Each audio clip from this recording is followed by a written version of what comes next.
আসসালামু আলাইকুম, সবাইকে পবিত্র মাহে রমজানের রহমতের প্রথম দিনের শুভেচ্ছা। আমরা দেখতে পাচ্ছি সবাই কর্মব্যস্ত।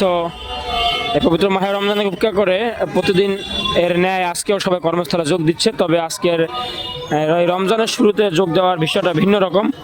ফজরের নামাজের পরপরই অনেকেই যোগ দিচ্ছে কর্মস্থলে, একদম সকাল টাইম। তো আমরা এখন যেটা আমরা দেখাচ্ছি, এখন প্রায় 6টা প্লাস অতিবাহিত। তবে বিশেষ করে একদম অন্ধকার থাকতেই অধিকাংশ ফ্যাক্টরির ডিউটি শুরু হয়, সকাল 6টায় শুরু হয় অনেক ফ্যাক্টরিতে ডিউটি। তখন কিন্তু তাদের এই ভোরবেলা অন্ধকারের ভিতরে কর্মস্থলে যোগ দিতে হয়, এমনটা আমরা দেখেছি। তো আসলে রমজান আসলে এমনটাই হয়, দেখতে পাচ্ছেন মানুষের আনাগোনা ভোরে। সবাই ঝুঁকি নিয়ে কিন্তু রাস্তা পারাপার হচ্ছে। তবে এখানে উপরে একটি ফুটওভার ব্রিজ রয়েছে, এটা কিন্তু কেউ ব্যবহার করে না। দেখতে পাচ্ছেন ফুটওভার ব্রিজটি কিন্তু চালু করে দেওয়া হয়েছে, কিন্তু আসলে ব্যবহারের কোনো নাম নেই। তারা সর্বোচ্চ ঝুঁকি নিয়ে আসলে রাস্তা পারাপার হচ্ছে সাধারণ আসলে শ্রমিকরা।